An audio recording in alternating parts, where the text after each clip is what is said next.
It's 10 o'clock, put on your socks. It's time for Carl and Andy's talk. Ooh!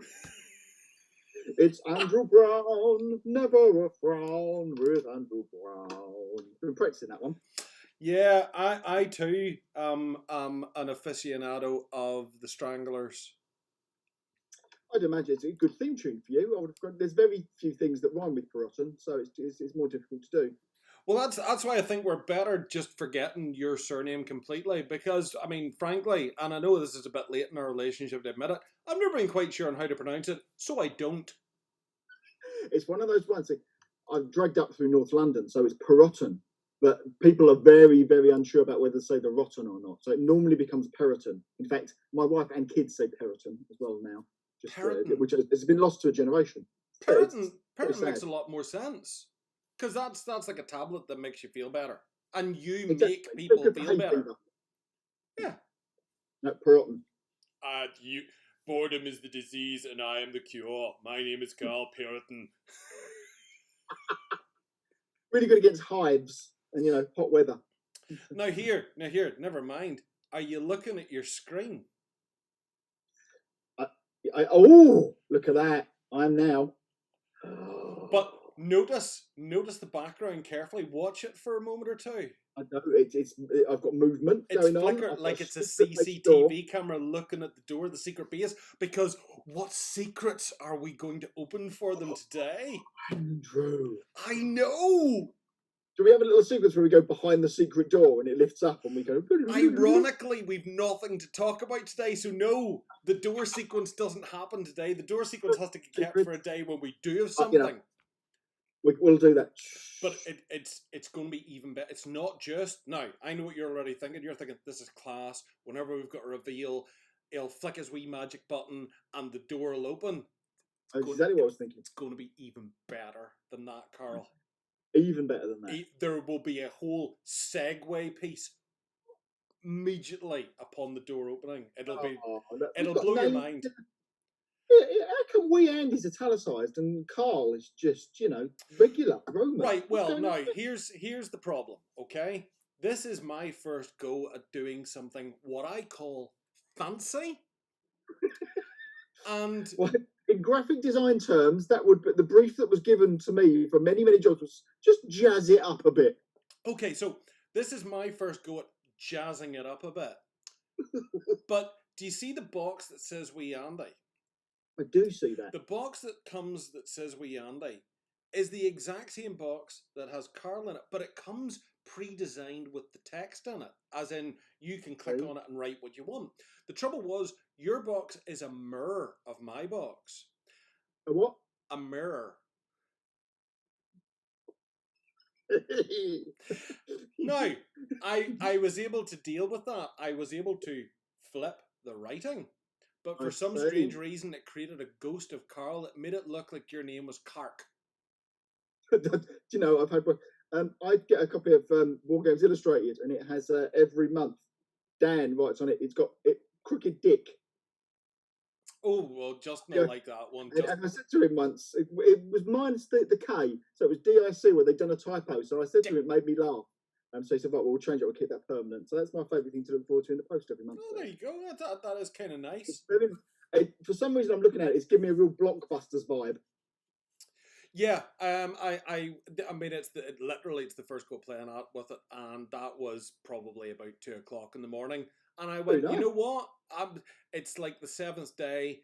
I looked at what I'd done and I was pleased. Now in the cold light of day, I look at it and go, yes, I'm pleased, but I can do better. Which is why I completely ignore the things like the obvious, it's got a number 2, because unfortunately Karl's photograph collection of the secret base consisted of doors with number 2 written on it. Because Karl is a child and thought that it was funny to photograph a door with a number 2. And Andy's in widescreen because he's fat, Justin. Andy's in widescreen because he's fat, and it makes it look like the image is stretched instead of me. Oh, dear. It's very nice. I think it's excellent work. It's not a bad effort. I've got a couple of other tricks that I've now learned as well, but I'm going to save them until the next time we've actually got something important to talk about. Because I mean, all we can talk about today is fantasy TV, new releases, the Kickstarter, and frankly, they're all tired of that. Everyone's heard that. Yeah, they've heard it to death. Yeah. I suppose we can talk about the new fantasy TV blog. Yes, that's got lots of bits on. I'm going to put something else up onto it today. What have we got? We've done interviews and bits and pieces that have gone on there. We've recorded a new behind the scenes stuff with you this week that will probably go on next week. But yeah, the blog is there so that the students can tell everyone about the work that they've done on the game and show the sort of work that they've done. So it's there's half a dozen articles, maybe a bit more on there at the moment. Do you want to put a link to the blog in the comments? I can do afterwards. Not right at the moment. But the comments don't go live after. Do you want me to do it? Because I can do two things at once. Well, I can't do that because I can't log in on the iPad to my actual account. But if I do it there, I'll get background noise. Sorry, that was terrible of me. I am just using this as an opportunity to drive home that me, the Luddite, has actually pushed through a barrier which you, the consummate professional and master of all crooked dice towers, has not yet managed, that you can't put a link up in the chat that we're actually having live, whereas I can. Oh, I know why. I could have done that. It's because I've logged in the wrong way. Let me just. Oh, you've logged in the wrong way to your computer.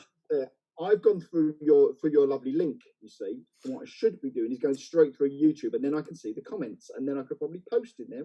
Yeah, you could actually reply to people. Morning, Justin. Morning, Jez. Morning, Graham. Morning, Phil. Yes, good morning, everybody. See it now. Yeah. I've been a fool. I don't know that you've been a fool, to be honest. It's not easy, but I've still beaten you to sharing your blog on the comments. Even though, like the mad hair, I took a wee sleep beside the hedge there for a minute to give you a chance to catch up, and it just didn't work. Yeah, no, you see, the iPad wants me to log in with Google, and Google is an evil thing. Technology, everything's bad. So what have you done? Well, I was going to say, as a segue, before I get into my normal thing of 3 things I found that I need you to make miniatures of to make my life complete. You were telling me before we went live in our little pre-live preamble in the green room. In the green room, yeah, the green room is it? You were telling me about some good TV you were watching, and I think the boys and girls at home would enjoy knowing what that good TV is. I've got. I'm very excited. We got. I think my son got a new device, and he got access to Apple Plus. Oh, Apple. Was it just Apple TV? Isn't it? Apple TV. Yep. There's a brilliant series on there which has just started its 2nd series last night, so I'm very excited. For All Mankind. It's like it's a hard sci-fi astronaut kind of drama, which I'm always a bit of a sucker for. But it's what I really like. It's a what if. So it's what if the space race continued, and actually what if the Russians got to the moon first, and actually how that gears it on. And how that impacts on kind of US politics and stuff. It's quite a good drama. It's got Joel Kinnaman in it, and the bloke, I think he's called, I'm not sure if he's Mike or Mark Harmon, who's in a good series on Amazon Prime called Patriot, where he plays a depressed spy. Michael Dorman? Well, that's it. What did I say? Yeah, Michael Dorman, that's the fella. That's okay. It was close. You used at least 2 of the same letters. That's good. As long as the syllables there, they're fine. But it's good. And the first series kind of takes us through the 70s, and then this new series has just started with the first episode. It's 1983 now, I think. So it's just I like a what if, and it's got that in spades. So I'd give that a go. I was just sort of taking a little gander there. There's a couple of little bonus content snippets on Apple TV as well. Oh, so, what, for that series? For that series, yeah. Oh, I didn't know that. So like behind the scenes stuff. Well, there's like a first look, so it's like literally the conceptual stuff that they've sort of done. Becoming a female astronaut is like a little biopic sort of piece. The Jamestown tour, which appears to be like the moon base. Ah, right. That's going to give stuff away from the first series, then. Yeah. Right. Well, yeah. If you don't know there's a moon base, it probably. I mean, if you don't know there's a moon base, we've just given something away. Spoilers. Spoilers! And a new era season 2 of First Look, which is absolutely no point to watch if you haven't watched season 1. No, I would avoid that and kind of, because I didn't know a great. I think I'd heard it. I tell you why I'd heard it, because Ronald D. Moore is the bloke that's behind it, that has, I think, written and directed it, and he's Battlestar Galactica man. Yes. And I went, oh, okay, I kind of like his stuff. So that's why I think I'd heard about that ages ago. But yeah, stumbled upon it, and I quite enjoyed it. It could almost jump the shark a little bit towards the end of the first series, but it pretty much keeps everything on track. But as a kid, I did like school projects on, like Apollo missions and things like that. So I Space was awesome. I've got and I got a working knowledge. Sat there and watch all the the space shuttle launches. It was quite a big thing when we were growing up. But yeah, no, this is, well, what if it carried on rather than kind of sort of petering out, really?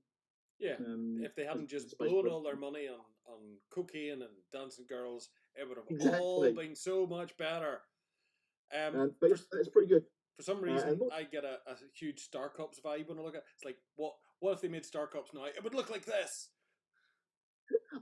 I shared Justin Hayward's "It Can't Be Easy," the theme tune to Star Cops, which I really like. Yeah. As someone does like a Saturday night jukebox where he's cooking tea and he plays a load of songs that people request. A mate of mine, so I sent him that. And Star Cops, I really quite liked it at the time, but it's the weirdest way that a series starts ever, which is with a middle-aged man taking his pants off and drowning himself in a lake. It's like, okay, yeah, this is setting the right tone. Yeah. It's the strangest opening.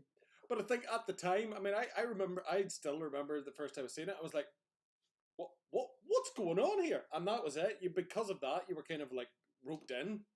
I don't think I've watched it since it was broadcast. Was it 1 or 2 series? But I don't know. It was kind of it was quite cheaply made. No, it was the effects were fairly kind of low, and it was more it was a cop series on the space station. Were they on the moon? It was the international moon base. Yeah. There was a space station and there was the moon base and the Star Cops, where he was basically sent to the moon he was like a budget version of Sean Connery in Outlander. Yeah, it was a little bit, wasn't he? Yes.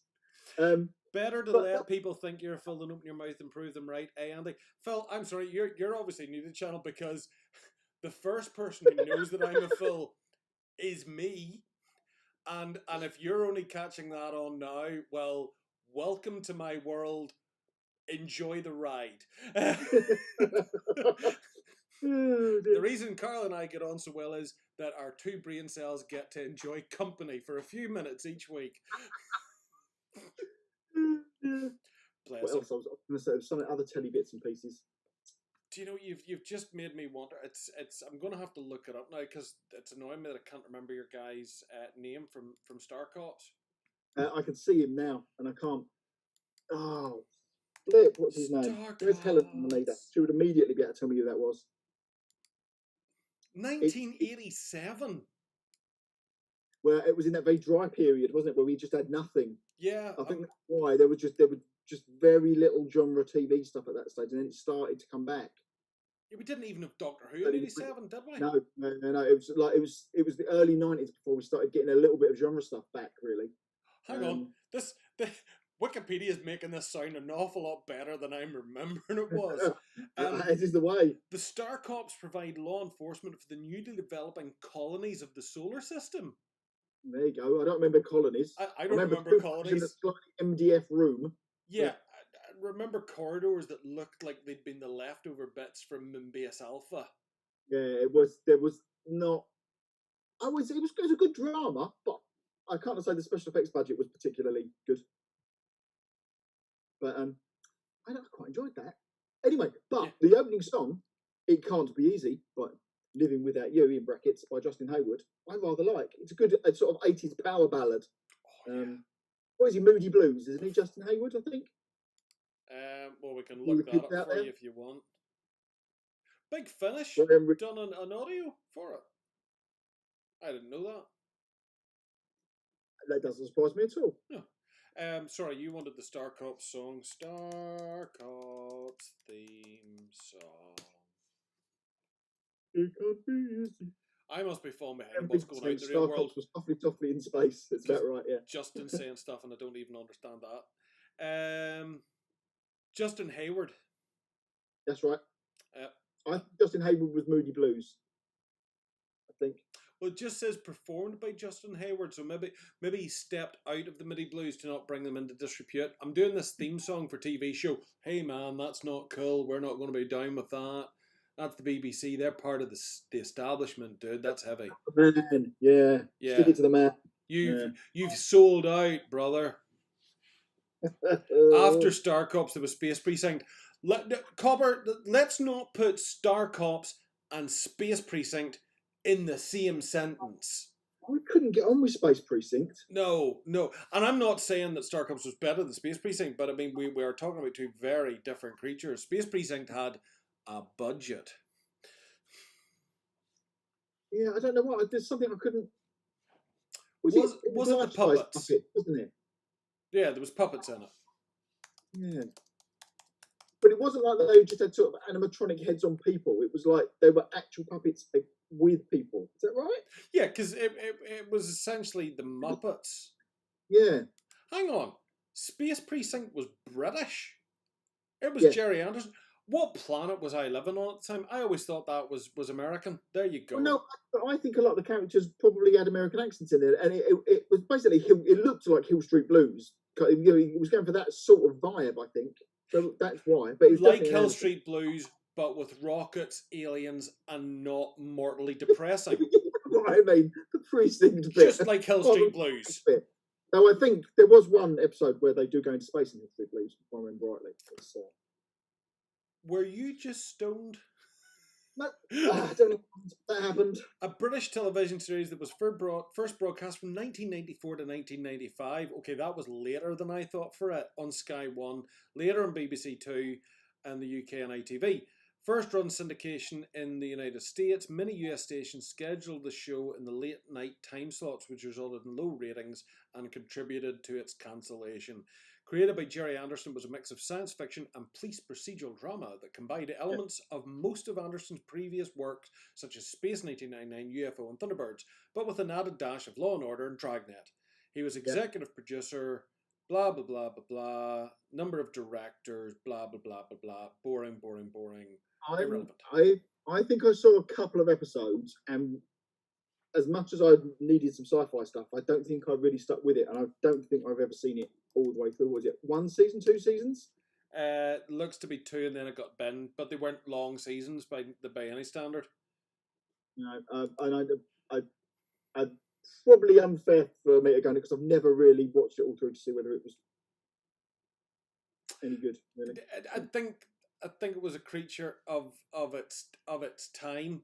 Another creature of its time. Fun enough, it's weird that he was just saying it because I was actually looking up Farscape, the Australian American one, which is why Farscape was actually good. It's because half the people involved in it weren't American. Lots of people I know really, really love Farscape, and it was one of those ones that I missed and never caught up with. I think it was like on BBC Two or something. It was on a weird time, and I can never see it. And I've never watched it, and everyone says it's great.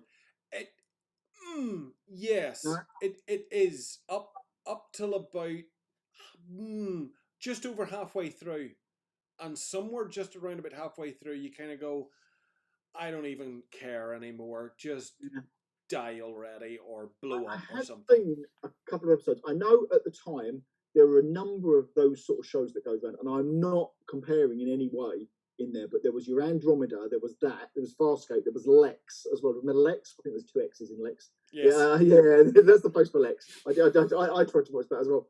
But there were a few of those ones that were sort of, as ever, you get one show and then you get 2 or 3 other ones that are a bit like it. Yeah, they all cashed in. I mean, I think Lex was the first in that kind of genre, and it was like, hey, we've got an Amstrad, we can do CGI. Yeah, all of it in CGI.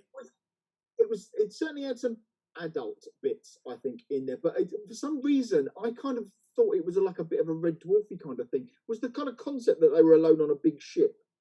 Was that they'd stole a big ship. He was basically a plumber. He was like Super Mario. Right. Okay. And there was the dead dude who was the last of his species.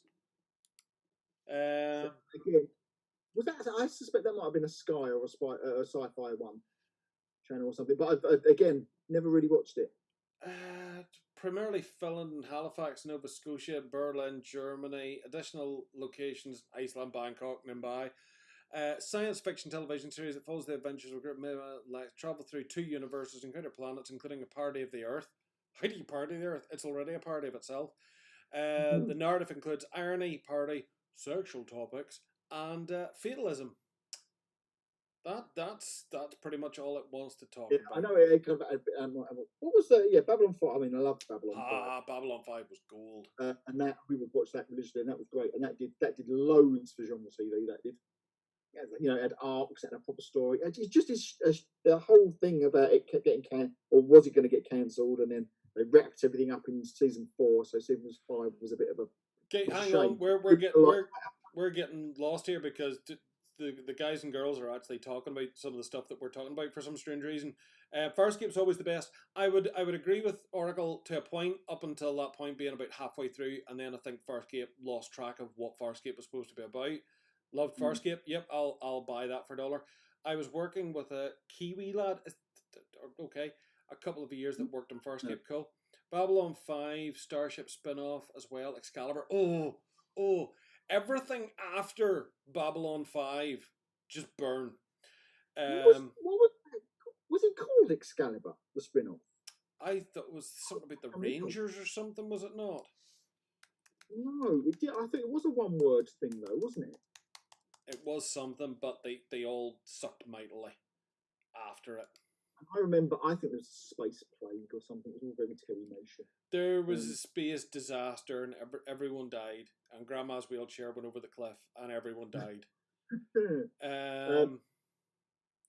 There's the seasons. It had the nice little Aragorn beardy ranger fellow, I think, in it, didn't it? Soundtracks, episodic soundtrack. All right, I don't want to know about episodic soundtracks. I want to know about the subsequent stuff. No, it's telling me everything about it instead. Mm-hmm. There was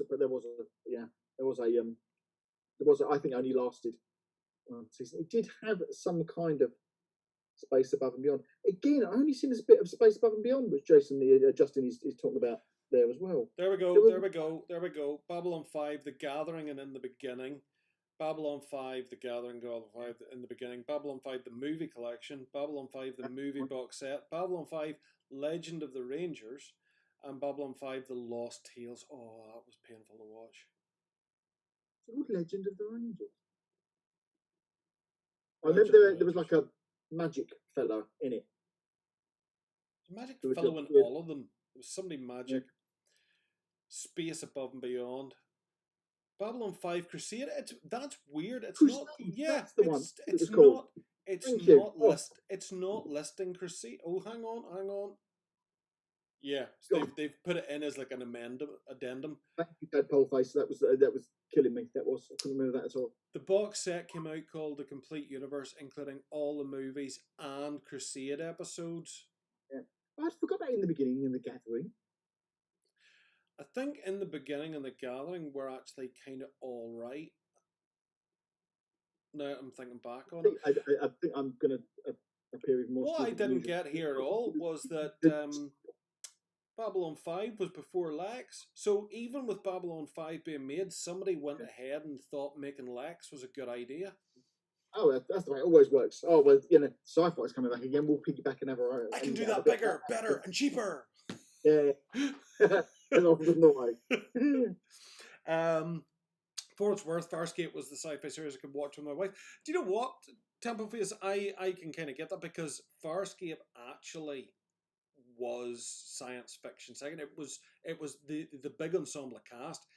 It was Coronation Street in space, because they were all dealing with their stuff.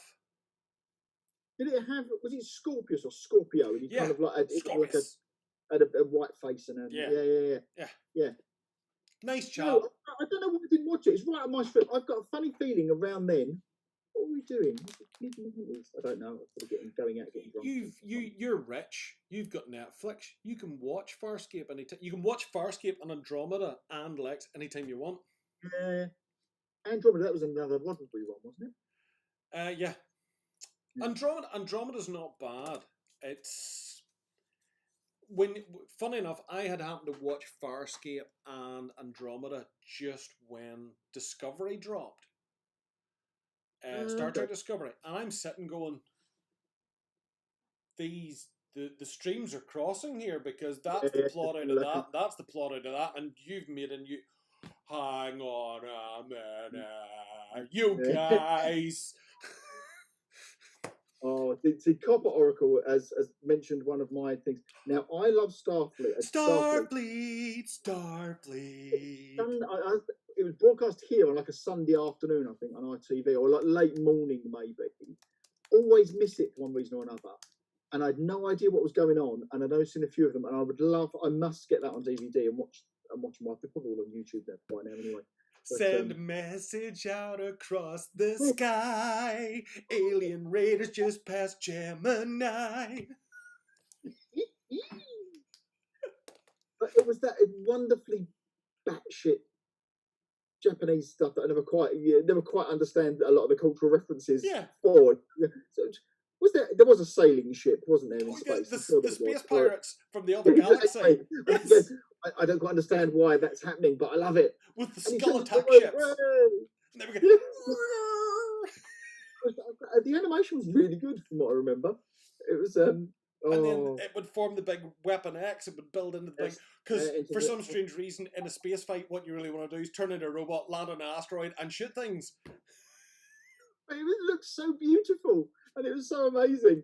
And I always liked the good alien, the evil person with the eye and the thing. And the wee eye that talked to her. I'm your little voice. Little voice. Oh, I loved that. It was gold, absolute gold. You see, this is what I'm saying to you. This is the same as you need to track down the original Battle for the Planets. You know, it's like Shakespeare. You haven't appreciated Shakespeare until you've watched it in the original Klingon. Battle of the Planets you haven't appreciated unless you've watched it, because it's bad, violent. I remember many moons ago we did that. I watched Gatchaman, like the first episode. The trouble is I couldn't really remember what the first episode of Battle of the Planets was because it was like 35 years later. But the Gatchaman I watched was really good. Do you see Jez Hunt? Jez Hunt is trying to bring Button Moon into the equation. It's got Sir Peter Davison obviously narrating it, so it's obviously going to be. To Button Moon, we'll be back very soon. Button Moon, Button Moon, Button Moon. But if you're going to go down that road, what about the clangers? Oh, Justin's just in with it there too. Yeah, the Soup Dragon. Escape. Wheelie and the. And the Wheelies. Wheelies. Hello, little old lady. That's got a brilliant theme tune as well. I can't remember the theme tune.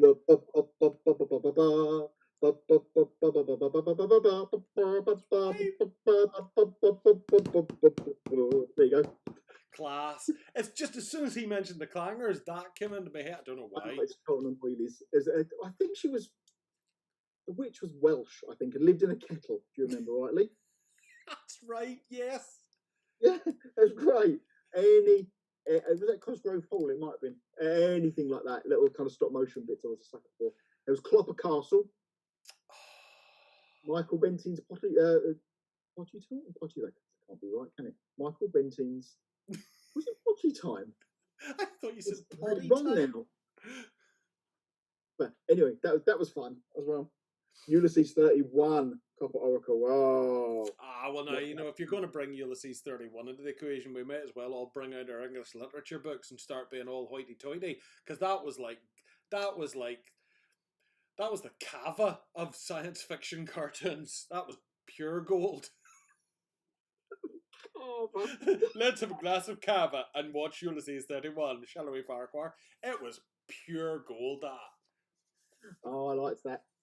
I'm not watching science fiction, Mum. I'm learning about Greek gods. That's the most dramatic, possibly, title sequence ever. Oh, yeah. I remember. And the spaceship. It was awesome. It was the all-seeing eye. Right. Layers upon layers. Oh, it's got hidden depths. Oh, I'm feeling all flustered. Oh, Justin's gone and ruined it now and introduced Jason the World Warriors. Come on.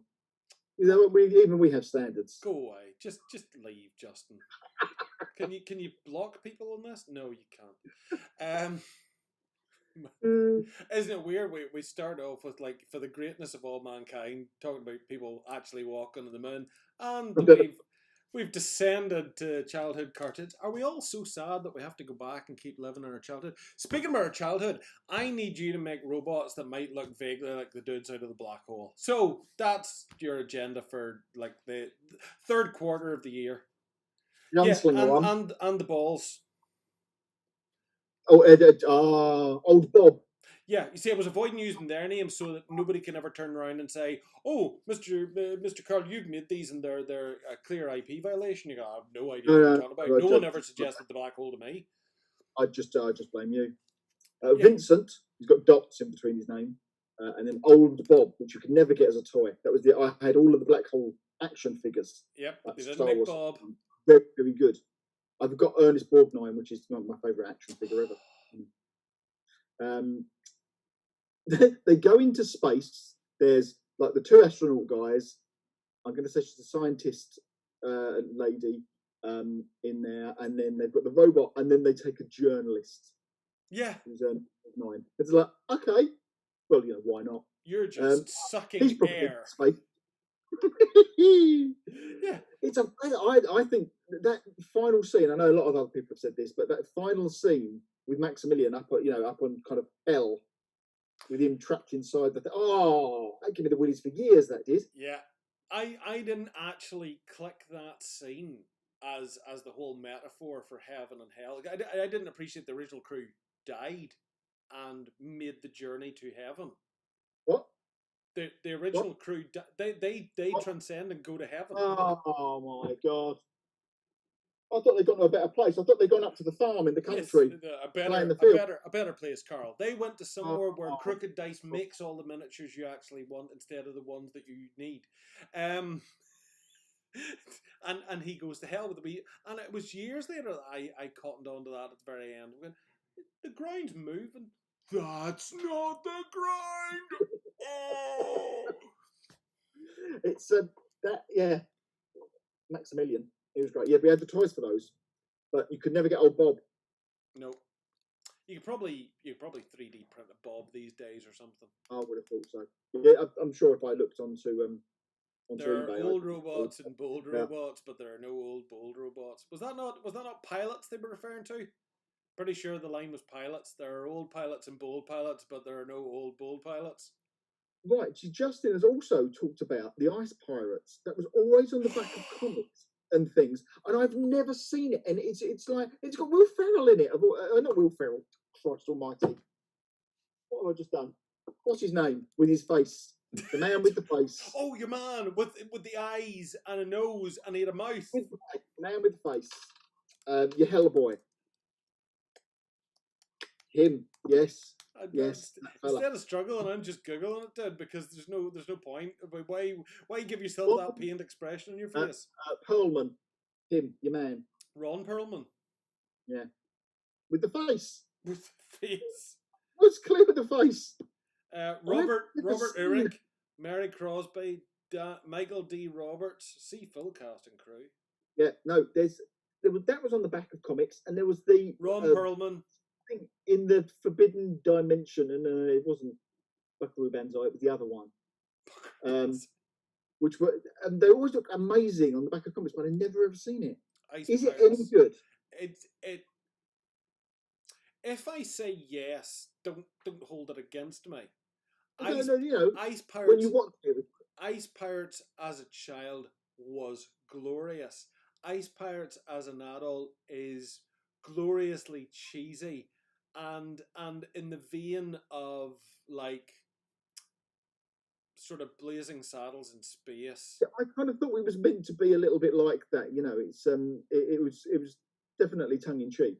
Do you know the real shame? Justin, there we go with his face. Thank you, Justin. The real shame about it is Ice Pirates could have been done complete. I actually think when you see the effects that they had at the time and the amount of effort they put into the costumes and everything else, I'm convinced that Ice Pirates was going to be serious. And then at like the 11th hour, the studio went, do you know what? We need a comedy. Make it funny. And they went, I don't remember okay. it ever being released over here in the cinema. I could be completely wrong, but we would go to the cinema a lot. And I don't remember it ever coming out on that. That's the other one. Space Hunter Adventures in the Forbidden Zone. Which was always in the back of comics advertised on there. And again, I always looked for that in video shops back in the day and could never ever find it. It's on Amazon Prime, I think, at the minute. Yeah, I think it's terrible. It's so watchable. It's terrible. It's like Nemesis. It's like awful, but glorious. Yeah. And that's the thing. Some of the B movies are the best things to watch. They have the best stories. They don't have great acting. They don't have great effects. Yes, bad guys get hit and fall down with nobody actually shooting at them and all that kind of crazy stuff. Yeah. That's I've based an entire game on that. That's right up my street.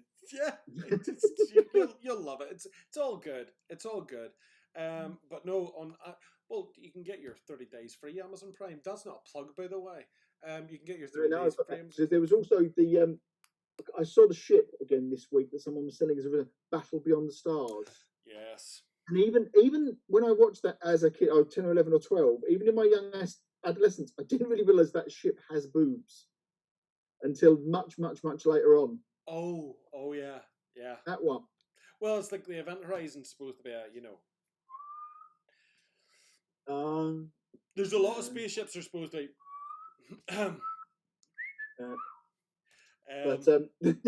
oh yeah, there was the robot that had personal accent before going into battle. That's right. In Ice Pirates, there's one of the robots wets itself.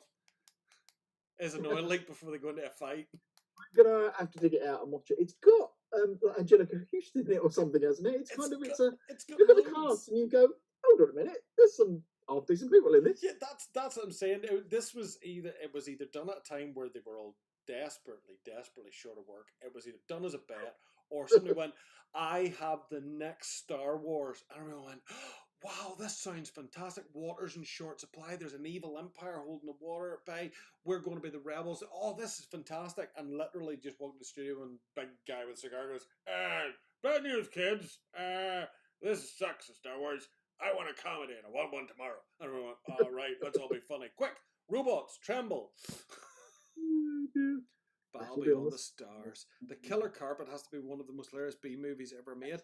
It's Roger Corman, Battle Beyond the Stars, isn't it? Yeah. There's if you get a chance to watch The Quest for Fire, it's very good about Trident and Andals. Everyone, great makeup prosthetics except for Ron Perlman, who just had his face. Quest for Fire, yeah, I'm pretty sure back in the day I did watch that. I think. Do you know, we could actually just fill a day, call up Netflix or Amazon Prime, just say, what about this film? What about this film? What about this film? Go away, Spaceballs, that's cheating. You're not allowed to pull in films like that. You just can't. Because, anything, Spaceballs, Blazing Saddles, anything like that there, they automatically go onto the A-list. We're not talking about A-list films. Just behave yourself, Justin. Hold on, stop. Simon Clark. Get out. Go away. No, he needs to crash. Oh, no. Hasselhoff. He's so pretty. It's Caroline Munro. Awful. Oh. I like B movies, but Star Crash is bad. Bad. It's bad. No, don't go there. Don't watch Star Crash. Don't watch that. Respect open in space. There is no, there's breathable atmosphere in space. There's what? There's breathable atmosphere in space in Star Crash, if I remember rightly. Yeah, but then that was a weird science fiction notion back in like steampunk Victoria and all. You put sail ships into space because there was air between the planets. It was just a bit thinner. It was enlightening. Because there had to be air within the planets because balloons float in air. They don't float where there's no air, so therefore, if we're floating in space, we must be floating in air. I'd see what you've done there. It's science, dear boy. Science. Marjorie, open the door. The humanoid. I don't know. They're talking about films now that don't even exist. No, it is humanoid. That is again. It's one of those cult classics that's so cool that I haven't actually watched it. There was a time. I mean, I had a misspent childhood working in a video shop. So I mean, there was a time where I could kind of pride myself in, if it was awful, I'd seen it. Because eventually everybody had watched the Spaceballs, the good movies. So you were entitled to take 2 free movies home every night. So eventually you kind of got round to, what's this called? The very first thing that we rented from Pond Video down there was Octoman, which is a wonderful wonder. You're almost expecting George Peppard to kind of like take off the mask and he's being the Aquamaniac. It's like that level. It's really rubbish. I just remember the one scene I remember, I don't know why, is Octoman bursting out of a caravan of like a trailer park thing going in there. That's truly awful. And we thought, the new age of video, what should we start with? And that was what I chose. That's what you picked. I picked Octoman. I've just come across one there that I haven't watched in a Dragon's Age, Dragonheart. Which reminds me of all those old. Well, you should be right up on these with fantasy at the minute. Dragonheart is the Sean Connery, Dennis Quaid one, right? Yeah, Dennis Quaid. That one. Sean Connery not listed as a star. Maybe he didn't star. He does the voice of the dragon. He's not listed at all. You're not. Well, they haven't bothered listing him. Maybe it's an oversight. Because there's Dragon Slayer, which is the Disney one, which is good. Yeah, but there was all those class ones like Beastmaster.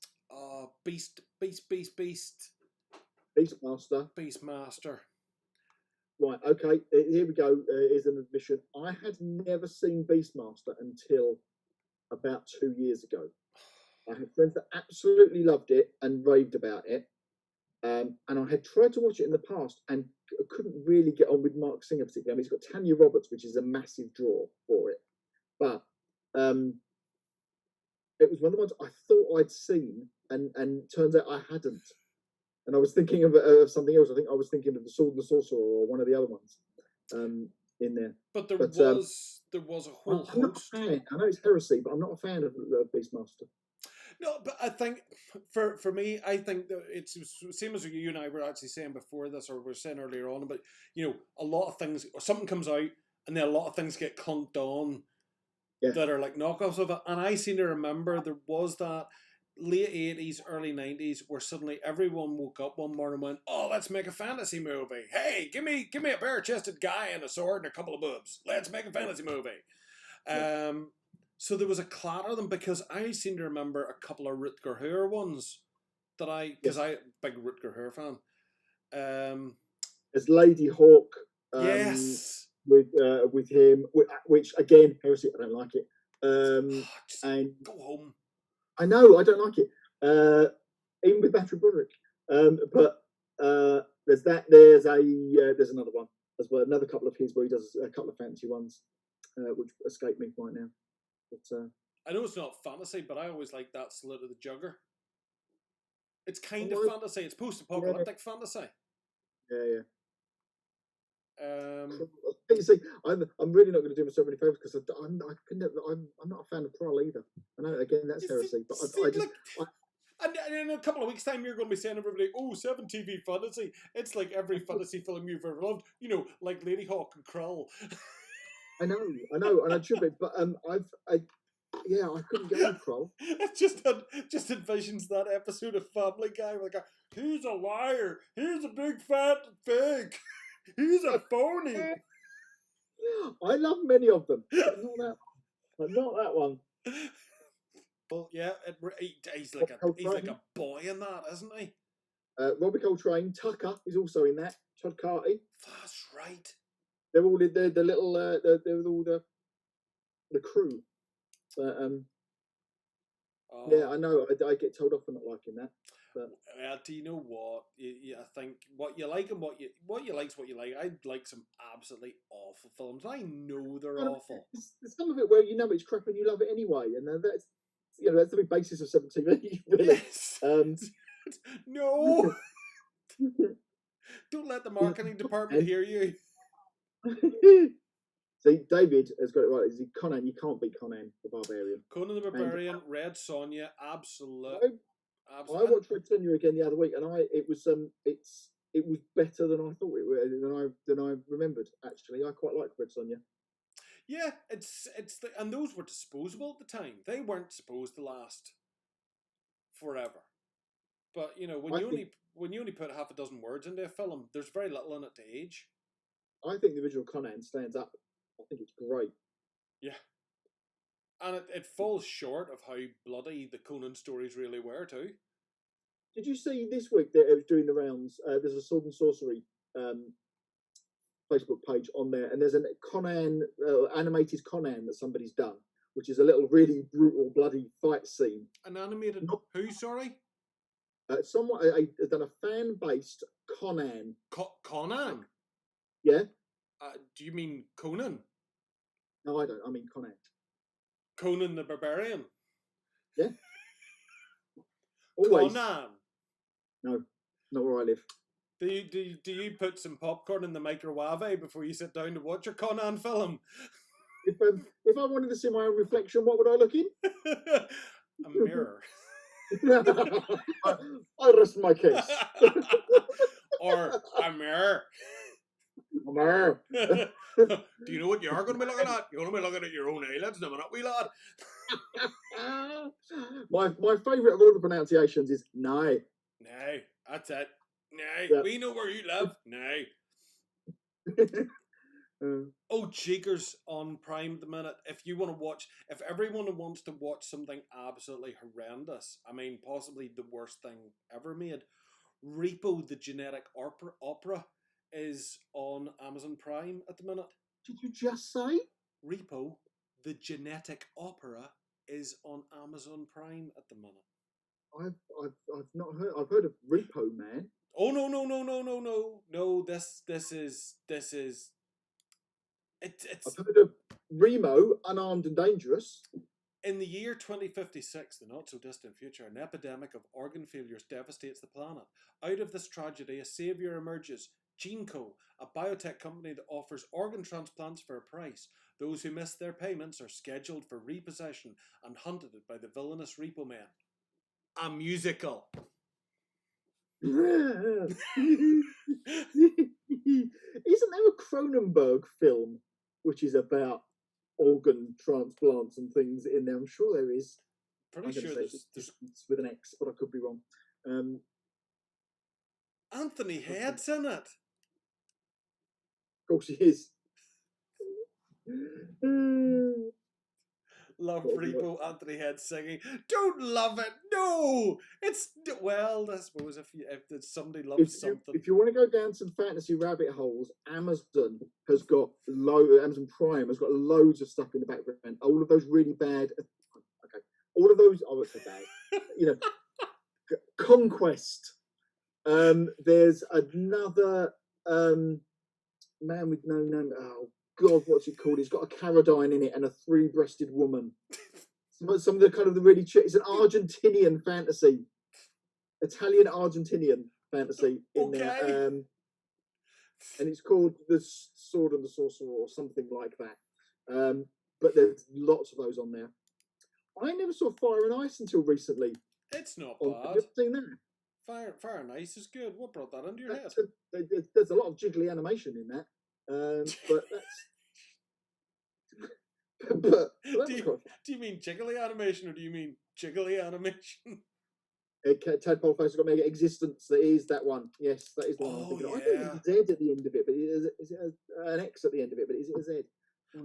It's another one of those. It's those body. What do they call them? Body dysmorphia. Yeah, body horror. I think I've said this before, but when The Fly came out, our local cinema did a David Cronenberg double bill, which was Shivers and scanners, and we went to see it. And I don't think we were even old enough to kind of go in there, but they're literally back to back in there. And ever since I've been a bit of a Cronenberg fan, it's a bit hit and miss, but I remember watching before I should have really been allowed to Rabid.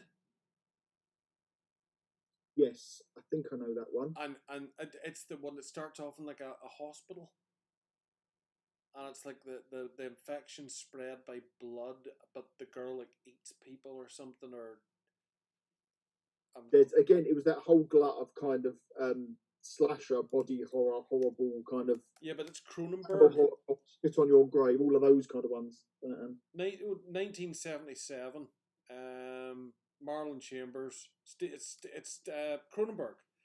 Rose suffers terrible injuries in a motorcycle crash. She's taken to a nearby clinic run by Dr. Cleoid for experimental skin graft surgery. At first, the revolutionary procedure proves successful, but soon leaves Rose with a strange orifice in her armpit and insatiable thirst for human blood. Okay. Yeah. So the one that we watched was Shivers. After a scientist living in a posh apartment complex, so it's all based in a kind of an apartment block, slaughters a teen girl and kills himself. Investigators discover that the murderer has been carrying on experiments involving deadly parasites. And there's a very famous scene in the bath where one of the parasites drops into the bath and then it invades the lady in the bath. This is probably the nicest way of saying it. Typical Cronenberg bit. But there's I don't mind his stuff. Nope. No. What else have we been offered there? Tetsuo the Body Hammer. Long time. Naked Lunch, the talking typewriter, that was surreal. There was some really weird stuff, which always the Naked Lunch always put me in mind of Videodrome, which is a similar sort of oddity. Critters. Right off. Cheers, you always forget the Critters. A lot of this genre stuff was introduced to me because someone's just mentioned it there. The Alex Cox, was it called Videodrome? It was on like Saturday night. That's where I first saw Repo Man and Terminator. And I think I was going to say it's like a Sunday night. And all those cult movies on there. I think they named it after the film. Video. Yeah. And I watched loads of stuff in there that you would probably never even see on TV these days. Here's one to check out later. I've never seen this one. Tentacles. In the wake of Spielberg's Jaws success, Oscar winners Shelley Winters, John Huston and Henry Fonda feature in a midnight horror creature film. Each year, 10,000 tourists visit Ocean Beach, but this summer it has attracted something else: a giant octopus, genetically mutated by industrial waste. Several people are starting to disappear from the sea, and the sailing regatta with children has just begun.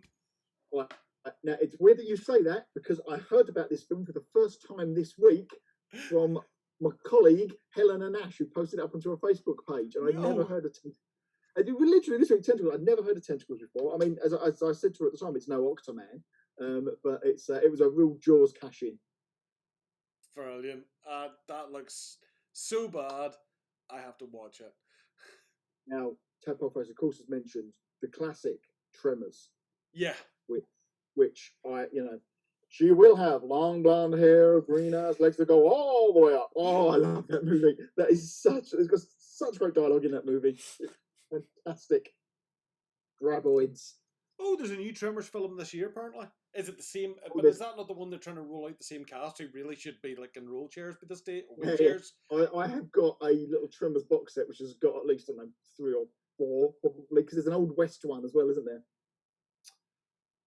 Yes. Yeah, which is, I think I've probably seen them all. You just need the original, Valentine and your man back again, really. But a spaceship lands back on Earth after a failed mission, but the astronauts have been replaced by a hideous creature that can penetrate people's... There you go. Just says penetrate people's what? Bodies. Their bodies. And make them explode. Well, of course you do. That's what you do when you come back from space. You penetrate people and make them explode. That was the other one I only saw this year because I was too young to see it at the time. Again, it was on the back of it. Life Force. How did we forget about that? Well, I'd never seen it. But the young lady wanders around. Oh, for the best part of that movie. I must have rented that out every week for a month. Was it informative in your teenage years? She was very decisive in my view of what the perfect specimen should be like. I've got weird science for that. So it's yeah, but I'd never seen Life Force. Unbelievable. It's in my category of absolutely awful but gloriously awful at it. It's all about spectacle, and I mean space vampires. What's not to love about space vampires? Yeah, but it's like I need to catch up with it again, and it's a shame because sometimes the nostalgia doesn't kick in, because you haven't got it. And it's the same with Beastmaster, because I came to it so late.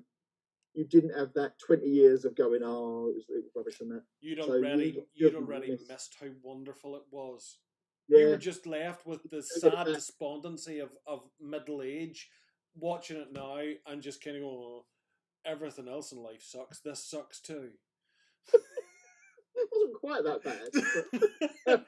Whereas the rest of us stick on these films and go, back in the heady days of having hair and being able to stretch. That is a disappointing thing. I know who that is. That's in Bruce. There it says the killer animal films, Orca, Grizzly, and there's also one.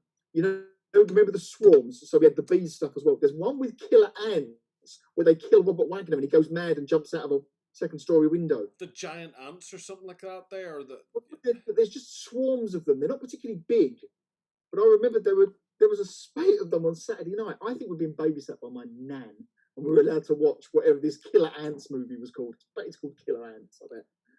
Probably Attack of the Killer Ants.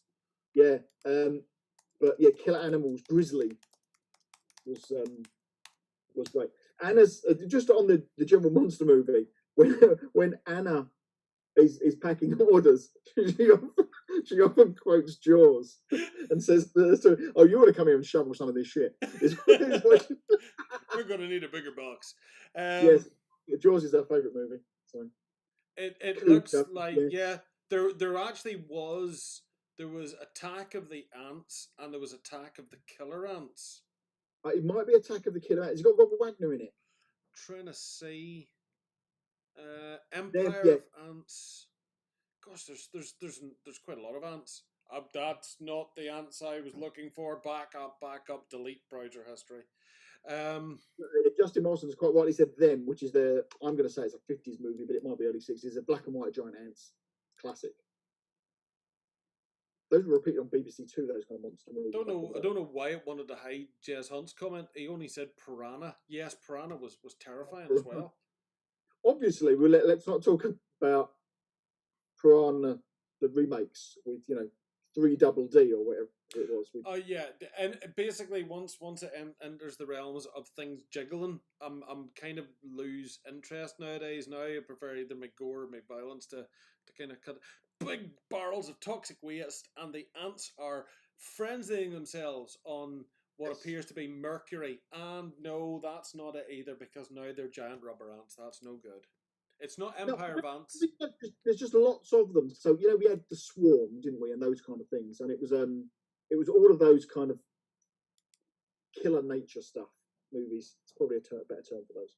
Yeah, I'm just finding it hard to get an actual answer on which movie it was. It's refusing to tell me stuff. Ants, well, my Robert Shearer.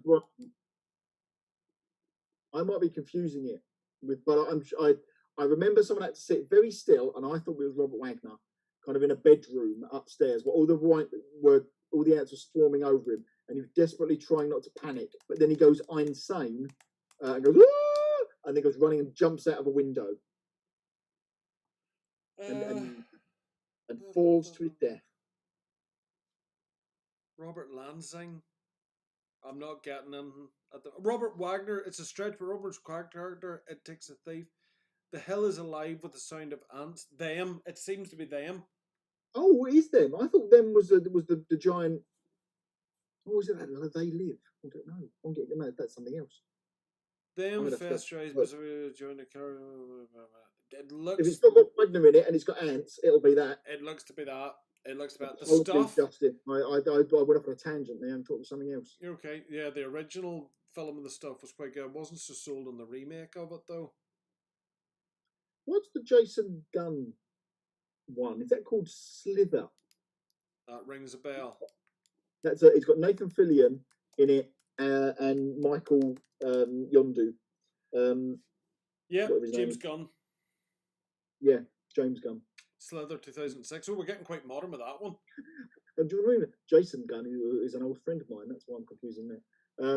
Yeah, but that was Nathan Fillion, and he plays. I'm pretty sure he plays the sheriff, and that's another body horror one where something weird lands, and they all get all the people get squidged together in a big.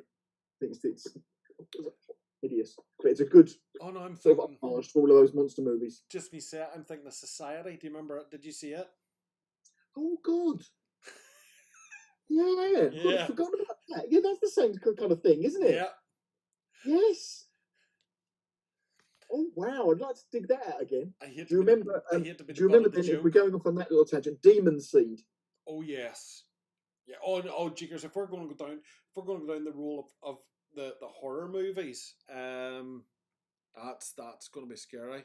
It really YouTube does not like it when people. Oh, probably because you mentioned the word gun. I don't know. YouTube's kind of very sensitive about some of the comments. It keeps going. Oh, we're not showing this comment until you approve it. Yes, there's the so Bruce has mentioned there the Michael Caine The Swarm movie, which has got killer bees, which I believe he defeats by getting them to swarm around a Volkswagen Beetle and then driving it into a sports stadium and where they can lower the temperature and they all drop off the car. That's what I remember about that. But I seem to remember them bees still coming through the air venting thing and killing a woman in her car. Yeah, but I remember it's like there was a Saturday night, there was a spate of killer insect movies, like week after week, it seemed. Yeah. I'm sure that's not nice, but I can remember those all coming together. Because they done that. I remember when it was wee as well. You got the disaster movie season as well. It was like almost like they done seasons. Yeah. So you got like the disaster movie. It was like the Poseidon Adventure, and the Bermuda Triangle, and then the Towering Inferno. Towering Inferno was on all the time, and I like that. This a little bit of boring trivia here. Do you know why Poseidon Adventure? What's special about Poseidon Adventure, and could possibly have contributed towards its success? They actually turned the ship upside down. No, it's the first film that was ever advertised on TV. No. And then run an advert on telly in the US anyway. I don't know if it did it over here. But that is my one bit of trivia about Poseidon Adventure, and that could have possibly made loads of people go and see it. Oh. But before that, they've not been advertised that way. How did people know to go to the cinema before that? I don't know. Probably the internet. Probably, yeah. Or they just texted each other. Yeah, I thought so. Hey, Joe, going down to the movie house to catch the latest Laurel and Hardy? There was another one the other day that we watched, an analytical disaster movie, Greenland. Yes. With the wonderfully one-dimensional Gerard, what's his name?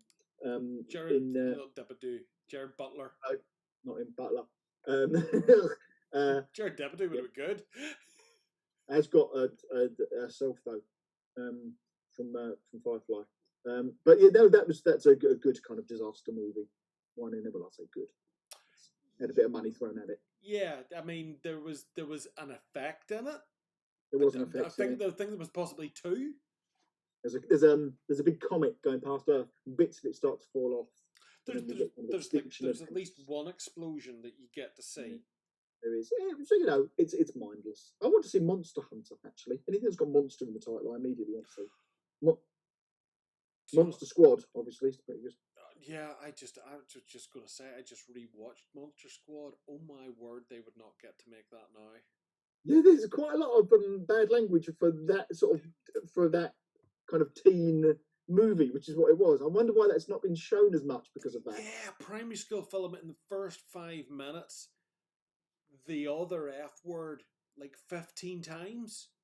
Yeah, it's quite like it's. Have you ever seen? They rarely show it on terrestrial TV, but the Goonies, the cut where he's talking about hiding the drugs and the sexual torture bits and pieces when he's going around saying it in Spanish at the beginning. That was always cut, and that always made me laugh. I like Goonies. Goonies is a great film. They've just brought a new action figure from that. on the actual. Have you ever seen? It's got River Phoenix in it. It's called Explorers. No. And okay, so I think they get a signal from kind of space that tells them how to build a kind of a spaceship, and then River Phoenix, and I'm going to say a couple of his mates, then go up into space in there, and something follows. But it's I quite enjoy it. It's sort of a, I don't know if it's Robert Zemeckis, but it was at that time of kind of batteries not included and that kind of thing, and it's a.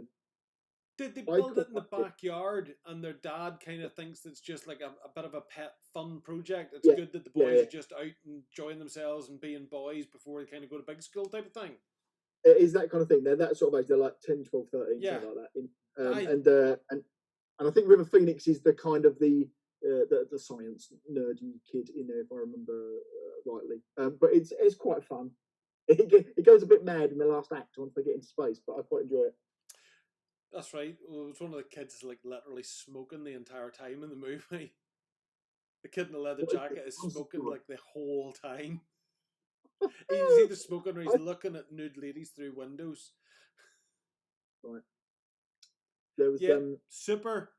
Just when it was mentioned earlier on there, after his wife falls into the drug dealer, an everyday guy transforms himself into the Crimson Bolt, a superhero with the best intention but lacking in any heroic skills. So what is Tadpole Faces mentioned? Best James Gunn film is Super. That's what I've just read out. Oh, okay. There was another one that he co-produced, which is it's about a possible experiment. A load of people get locked inside an office block, which was a kind of a horror movie one. That's the one that they all start killing each other. Yeah. I watched that recently. That's quite a recent one. It was like low budget, done in South Africa or something like that. There, I seem to recall. It probably sounds about right. Yeah, but it was. I think I don't know whether he wrote it. It might have been a script of his. He definitely produced it. That was all right. Troll Hunter, Paul Keyes has mentioned. Hello, Paul. I really like that movie. I like a snowy monster movie of any description. Anything with snow in it gets an extra vote. Snow adds an extra chill factor to the horror. Yeah, there was an Amazon series that started a couple of weeks ago, actually called The Head, which could be interesting. I don't know quite where it's going to go, but that's not bad. First two of them, all right. Anyway, we'll see how that goes. But Troll Hunter, I think, is wonderful. Troll Hunter's class. Toxic Avenger. I'd actually forgotten all about the Toxic Avenger. That one's I've never seen. 1984. I don't think I've seen it since I first seen it. There was all of those kind of trauma movies. Yeah. I'd never really seen any of those because there was lots of them. It was like the spate of zombie films at the time as well. It was, you had like the what was it, the Evil Dead, Return of the, what was it? The Nights of the Living Dead, Return of the Living Dead Part 2, Part 3, and all that sort of stuff. You know. It's just excuses to have people eating people and sticking needles through themselves. Yes, Hunt, they make a spaceship out of a bin. It's like Button Moon. That's funny, Justin saying The Thing, and your immediate idea there almost is to dispense with that because The Thing's another well-known big film, but it wasn't at the time either. It was like, it's a bit crap, but it's kind of risen to its cult status for what it is. I suspect I may have seen The Thing more than any other movie. Whenever it's on, I will watch it. And I've got this brilliant thing where I block out the scene. Where they do the Petri dish blood? Yeah. I've blocked out in my head who it is, so I can never remember. It's weird. I can never quite remember who's going to go mad. You're not really supposed to remember because it even leaves you at the end of the film where you're dubious as to whether the two of them are in fact infected because the bottle of whiskey that they're drinking from isn't whiskey, it's petrol. Is it really? I've never noticed that. Because he'd made petrol bombs. I'm going to have to watch that last bit now. How many times have I seen this movie? I've seen it. I can't remember how many times I've watched this. It's kind of weird because there's a couple of Facebook. There's the bit where there's one of the corridor scenes where you see. I can't remember which one. It's the one you think. Whereas you see the shadow of him outside anyway, But apparently that was like a miscut, and then when he said it, he thought, no, leave it in because it'll just confuse people and they'll not know what's going on. And he was right. Nobody knew what was going on. Dead Snow, wasn't a bad one. X-Files, the Ice Station episode, well, even the movie, because it all sort of took place in that kind of thing setting of the alien spaceship onto the ice too. Yeah, I've not seen Snow Beast. I remember it being in there. I saw Hammer's Abominable Snowman at the British Film Institute because I had they were showing like loads of old bits and pieces, and that's not a bad movie either. Dead Snow, I've also seen. Yes. Look at their breath at the end. Well, you see, there is a slight problem with that in the fact that stuff was filmed in location, stuff was filmed in studio. So they haven't always got icy breath. So they haven't always got icy breath because they weren't always outside. I don't mind the modern remake. The sort of the prequel kind of one. And that's this interview over. Goodbye. No, well, it's because I love that story so much that to just get a bit more of that story, I'm quite happy with. It's just a pale imitation of the original in there, but I don't mind going back to it. Oh, I see what you did there. Very good. It's an imitation as well. I like that. Oh, he didn't even know he'd done that one, Andrew. No, do you know what? I can sit and watch it. I can watch most stuff. I mean, you've now had an impression of what some of my film taste is like, and yours. I think it's safe to say you and I can probably watch most stuff. Whether we watch it again is a different matter. Yeah, any kind of monster movie, tick. Any kind of monster movie in the snow, definitely in there. So it's got a bit kind of going for it. But Jez has just mentioned Rare Export, which is a great movie. Oh, that is a class recommendation. That's another one I'd totally forgotten about. Yeah, it's a good little weird one. I really quite like it. Again, snow, monsters. My novelty film. I know I'm going way off. Yeah, I saw Bad Taste, of course. Jiggers. I watched Bad Taste when I was like 5. But one of the films that I love, and half the time when you mention it to people, they go, "What? Water." And it's not a horror. It's just a comedy film.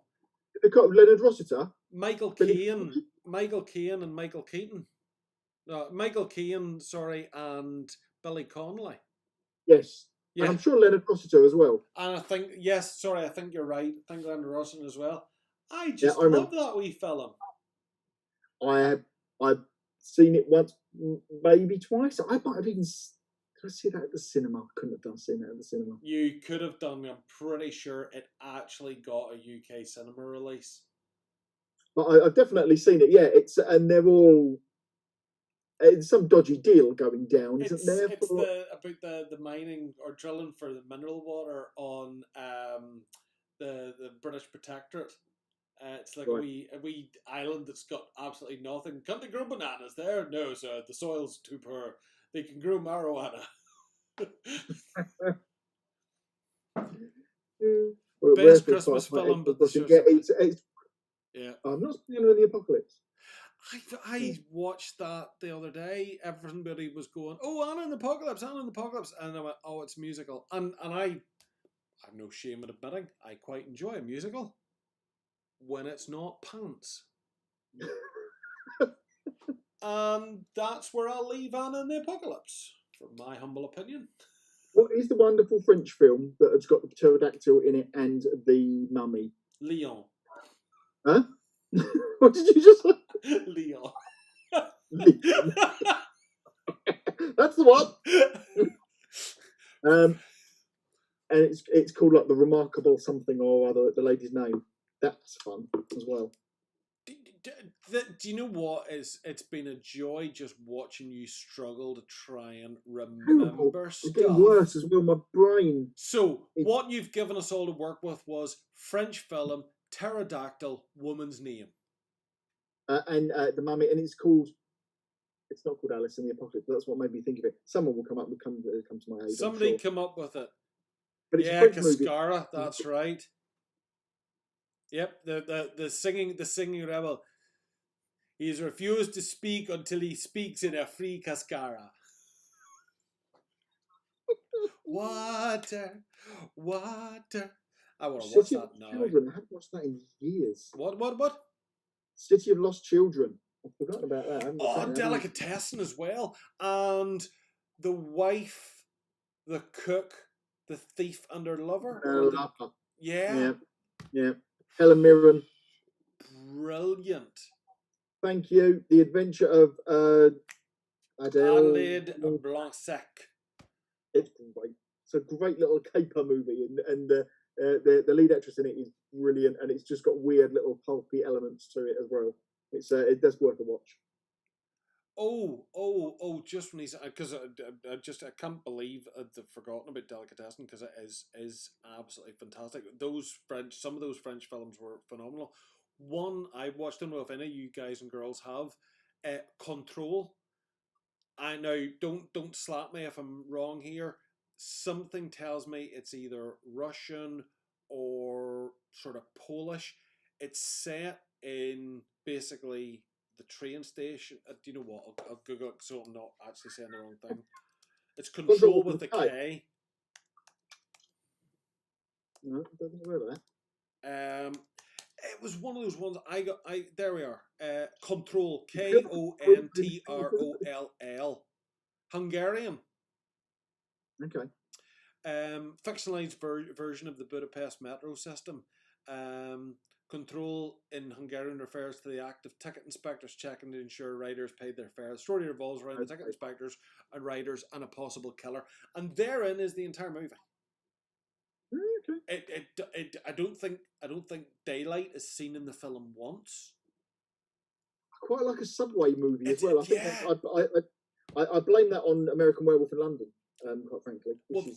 Check this out because I remember watching it and just slowly feeling myself kind of hunkering down nearly because it's always there. It's all you've kind of when you go into the London Underground, you get that smell and there's that pressure. After like 20 minutes watching this, you can feel it.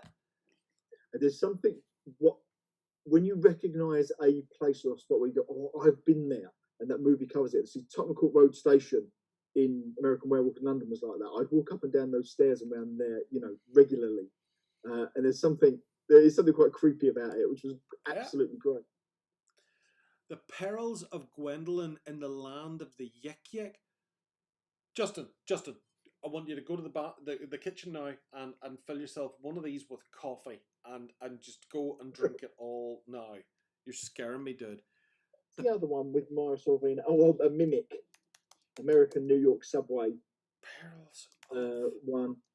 Oh yeah, that wasn't a bad wee flick actually. It wasn't great, but it wasn't bad. Maybe early 2000s. Mara Sorvino, that is.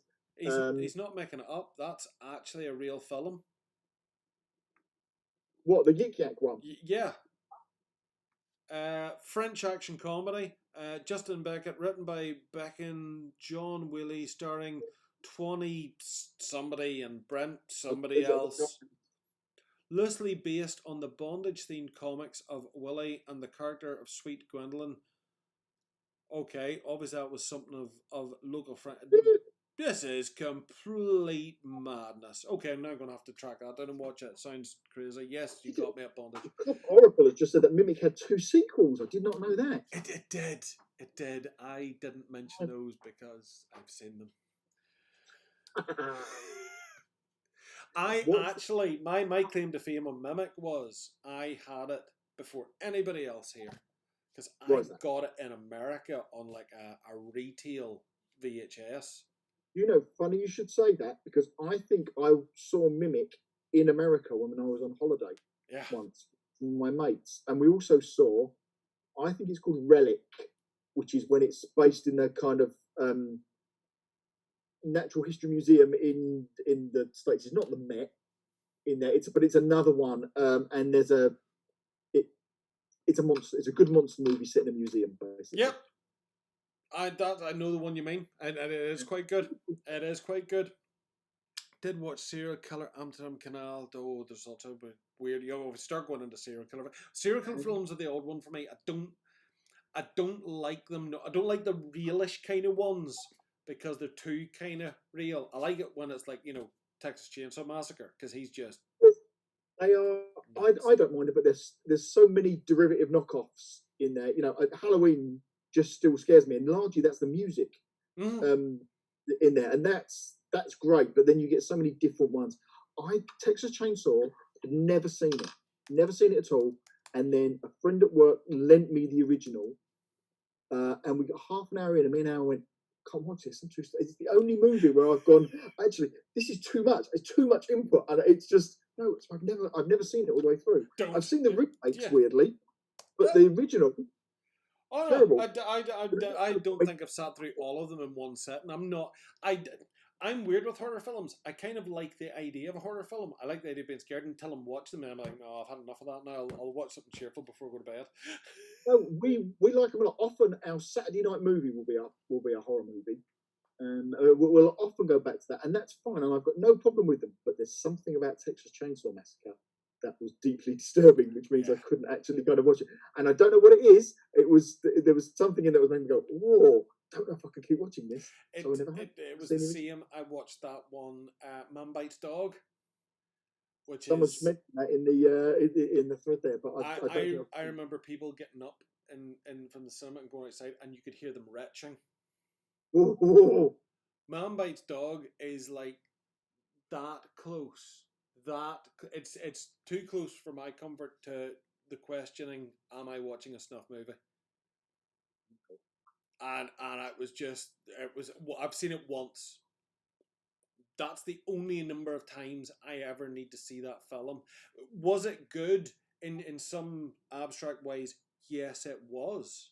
It was very well done. There were a few moments of very black humor. There was a couple of moments of questioning, this scene's going on too long. Yeah, I get it. It's traumatic, and yes, it's awful. And really, why is it not stopped already? Turn up a bit now, yeah. Yeah. Boston Museum, quite right, Justin, indeed. And yes, Cthulhu Mythos connections. And there's a good point, Ewan. When are we actually going to get a decent Cthulhu Mythos film? Yeah. Like a proper one. For ages. Have you seen Colour Out of Space, the Nicolas Cage one? Yes, I have. Yeah. I don't know. I would really love. What was the other one? Underwater recently.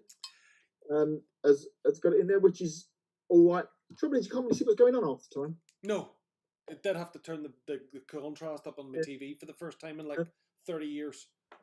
No, I've never understood why there hasn't been a kind of a good one in there. I really like those BBC audio adaptations that they did. Yeah, but it's hard to watch them. Sorry? It's hard to watch them. Have to use your imagination.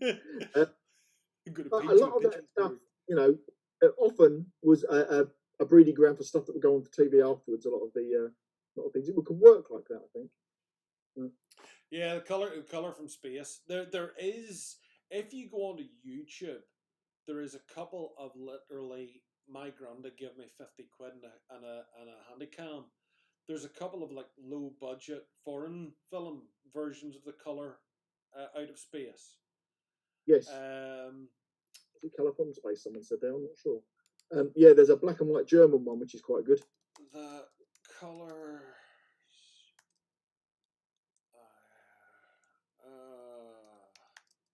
Jez Hunt makes a good point there. The Lovecraft Society's Call of Cthulhu is brilliant. It's a silent black and white movie. It's about, that's half an hour, 45 minutes maybe.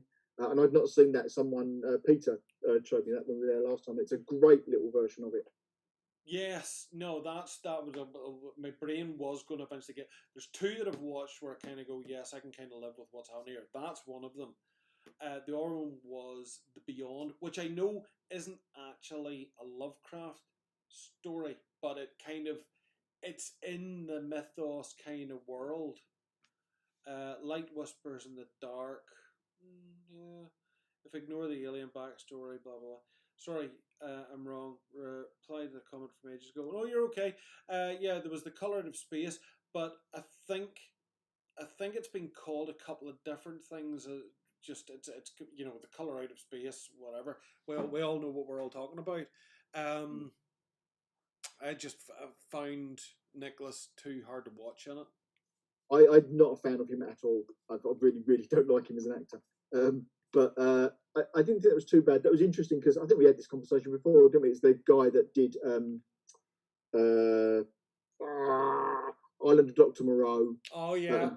Hired, and he, good old Richard, what's his name, disappeared out of the thing, and that was the first movie that he'd done in years. So that was quite interesting to watch.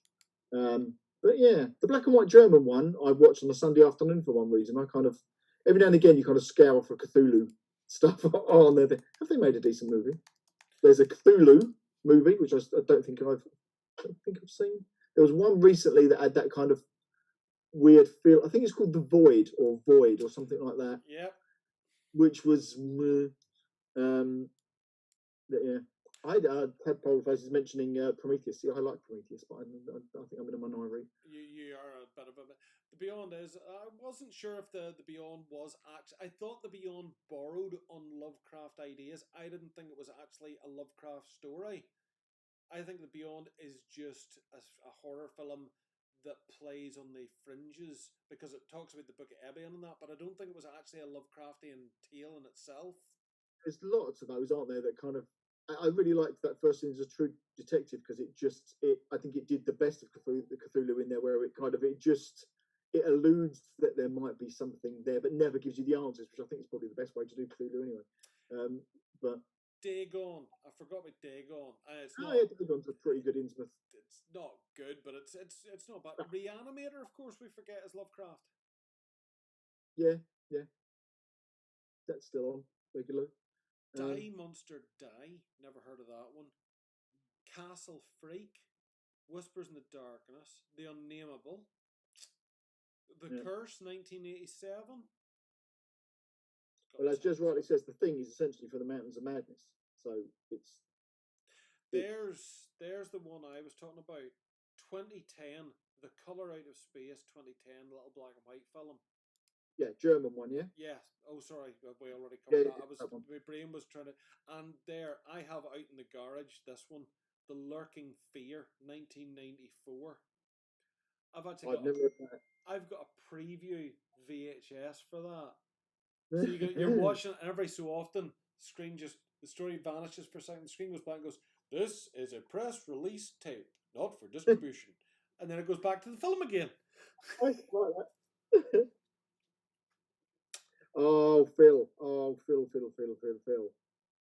Phil's just mentioned The Keep. Oh. Now, again, I have certain things I like and certain things I don't, and I cannot be doing with Michael Mann, who did The Keep. And I was so excited when The Keep was coming on because it sounds brilliant in the pitch for it, and I really don't like The Keep. I can only apologise. Do you know what? I'm on the...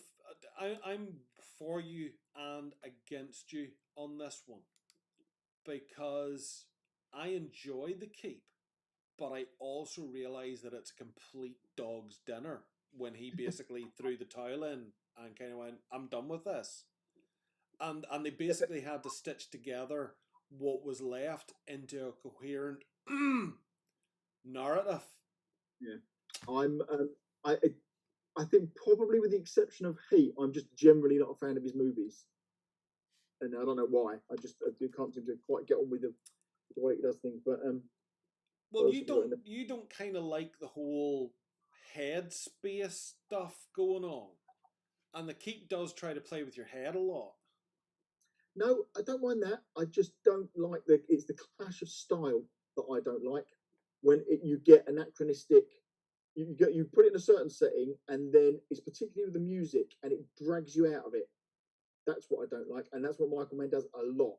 He does, there's a lot of slow-mo stuff that he does, and then he'll put a modern score over things, and I don't know why, but it suspends my disbelief too much and keeps crashing. I can't enjoy it in the same way. But yeah, what we've got in there, I just saw one that Cure for Wellness. I really like Cure for Wellness. Cure for Wellness is quite good. Ewan was asking about the soundtrack for The Keep. I actually have the soundtrack for The Keep. I can't remember. Wasn't someone quite famous that did sound? Yeah. But here's the weird thing: I watched there's a couple of documentaries about the keep, and here's why. And I'm not having to go at anyone, you or anybody else who thinks that the keep is anything other than fantastic. I love the keep. Oh no, there are lots of people that do. Yeah, and I think it is class, but it is a complete farce of what Michael Mann wanted. His original edit is like 3.5 hours long. Yeah, that's right. Yes. And the producing or the backers or whatever, the stuff that he wanted to do in that film, in the end, they decided they weren't going to let him do. So he like literally threw the spade in and just went, right, to heck with you. So there's bits of the film and the resolution of the, in case people haven't seen it, the bad guy and the hero, okay, for the want of a better word, there's elements of the resolution of them that basically the stand-in guy had to go, well, this is the footage I've got. But do that. And there's even footage of the ending being different in a couple of different ways. So I find, yes, I enjoyed it, but it's like one of these things. If the director's vision was a 3-hour-long film and I'm being handed something that's an hour and 20 minutes, I'm not getting the story that they wanted me to get. Yeah, it's production as well, I guess. Then, so, but Tangerine Dream, of course, it's Tangerine Dream. Who are you talking to? We've been waffling on for quite a while. I've just looked at the time. Oh, to hear you're supposed to be away. Sorry. Yeah. Make it. Right. Let's move on swiftly. So, 7TV then, Karl. How's the Kickstarter going? Yeah, it's doing really well. Bye. That's nice. Because you are actually literally supposed to be other places, aren't you? I've got one up the post office and dropped some stuff off. So yeah, so I didn't realise that was the time. I was having a good Neither did I. It's been jolly good fun. The book is very different, but the question remains: we might have to come back to your question in our time, Ewan, because we're going to have to wrap up for now. Unless your question is, what's the title track? The title track is called "Walking in the Air." Mm-hmm. Okay, it seems that you've answered your question. Yeah, how did Jurgen command a panther intermediate and be U-boat captain at the same time? Because he's a twin. Is that moonlighting? He's very, he's running 2 jobs. It's the boys from Brazil. It's the early experiments of German cloning. I think that's it. There we go. We'll run with that answer. Boys and girls, girls and boys, everyone above, beyond, underneath, in between, at the front and at the back. It has been an absolute pleasure chatting with you this morning. I think it's safe to say that Karl and I have enjoyed ourselves immensely and had a ball, you know what I mean? We had a ball, big lad. Oh, does make the good point. 1 hour of films, 1 minute of Kickstarter. Was there something you need to know about the Kickstarter? You said you could have leapt in at any point with a question. He said, "This is all very well, but I'd like to know, what about my money in the Kickstarter?" Well, you missed your chance. We'll have a couple of hours, a couple of days before it ends, because it ends Monday week, doesn't it? So next Saturday we can do a bit more of a kind of a news and reviews stuff. Something like that. I'll tell you what, guys, as a special treat for you, is what I'm going to do is we're going to say bye-bye. I'm going to roll the end credits, but for the end credits, I've already lined up a special montage of pics from the Kickstarter, so you can feel like we've done something else vaguely related to the Kickstarter, though probably not. There is the new stretch goal in amongst it all. The rest of it is just draws. That was the first pictures I could grab. Thanks very much. So it's a goodbye from me. And goodbye from me. Bye. Goodbye.